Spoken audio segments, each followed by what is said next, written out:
અંકલેશ્વર જેઆઈડીસીમાં શિવ મમતા children હોસ્પિટલનો શુભારંભ કરાયો। વાલિયા રોડ ઉપર પણ વિનસ આઇકોનમાં શિવ મમતા ચિલ્ડ્રન હોસ્પિટલનું રવિવારે ઉદ્ઘાટન કરાયું, જેમાં દિલ્હીના મહાન કાશ્મીરી બાપુ, ઉદ્યોગપતિ અશોક પંજવાની, સંઘના બળદેવ પ્રજાપતિએ રિબિન કાપી હોસ્પિટલને ખુલ્લી મૂકી। જેઆઈડીસીમાં જ તમામ આરોગ્યની સેવા મળી રહે તે માટે ડોક્ટર સતીશ ગુપ્તા, નીરવ રાहुलજી, નીરજ ગુપ્તા સહિત દ્વારા આ હોસ્પિટલ કાર્યરત કરવામાં આવી છે। नया इसका अभियान चालू होता है जहाँ बच्चों की डिलीवरी और जो भी दर्दी आएगन को अच्छी ढंग से सुविधा मिले, सरवार मिले।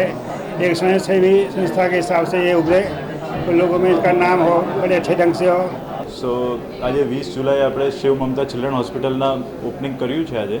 સો બેઝિકલી ટર્શરી કેર જીઆઈડીસીના લોકોને સિટીમાં જવું પડતું હતું અને આગળ જવું પડતું હતું કોઈક વાર, તો એની જગ્યા પર આપણે આગળ જવા કરતાં બધું અહીંયા જ ફેસિલિટીઝ મળી રહે અને કોઈ બાળકોને સુરત કે બરોડા જવાની જરૂરત નહીં પડે એ રીતનું આયોજન કરીને આપણે આ હોસ્પિટલનું ઉદ્ઘાટન કરીએ છીએ આજે।